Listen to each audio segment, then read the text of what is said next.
Je suis Léa et je viens juste d'être embauchée dans une coopérative agricole. Depuis que je suis arrivée, j'entends de plus en plus parler des enjeux climatiques et de transition écologique. Je me pose des questions. Comment fait une coopérative pour réduire ses émissions ? Comment soutient-elle les agriculteurs ? Ou encore, est-ce qu'une réglementation du climat existe ? Pour obtenir des réponses concrètes, je me suis adressée à plusieurs experts et ce sont eux que vous allez entendre. Dans chaque épisode, je pose des questions sur une thématique choisie à un ou une spécialiste. Bienvenue dans le podcast Parlons Climat, le rôle des coopératives agricoles. La feuille de route de la France sur le climat pose des objectifs clairs. Il faut atteindre la neutralité carbone en 2050. Et le secteur de l'agriculture et de l'alimentation est bel et bien concerné par cette stratégie nationale. C'est pourquoi je suis allée poser mes questions à Marc Brady, agriculteur et éleveur, référent sur le sujet carbone à la coopération agricole, pour m'y retrouver sur le thème de la décarbonation. Bonjour Marc Brady. Bonjour Léa. Alors ma première question est la suivante. Qu'est-ce que vous entendez, qu'est-ce qu'on entend exactement par décarbonation ? On a tous mesuré, chacun dans sa vie quotidienne, que le climat avait changé, qu'il s'était bouleversé. Alors on a parlé de réchauffement climatique, mais c'est en fait un changement climatique. Et ce changement climatique, il est dû principalement à des activités humaines qui, à travers des émissions de carbone, de gaz à effet de serre de manière générale, viennent influencer, viennent transformer en fait les équilibres climatiques de notre Terre.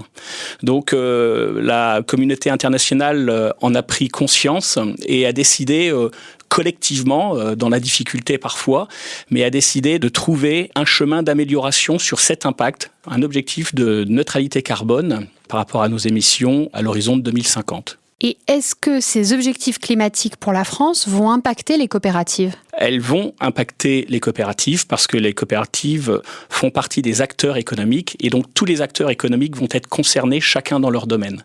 La spécificité de l'agriculture par rapport aux autres secteurs d'activité, c'est que les autres secteurs d'activité travaillent principalement sur l'énergie.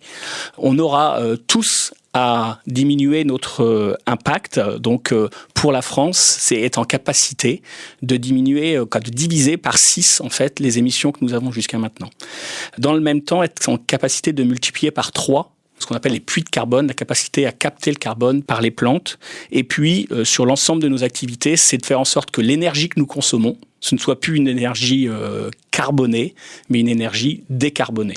Alors, pour le secteur agricole, quels sont les objectifs donnés ? Alors, nous, dans notre domaine agricole, il faut savoir que toute activité dans le processus biologique du vivant, il y a naturellement des émissions qui sont réalisées, que ce soit pour le végétal ou pour l'animal.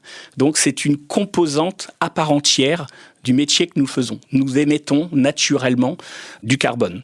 Et donc, on doit, d'ici 2030, diminuer de 20% ces émissions.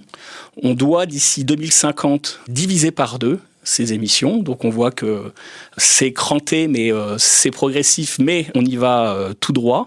Et dans le même temps, et c'est ça qui fait notre spécificité agricole, on doit être en capacité d'augmenter le puits de carbone.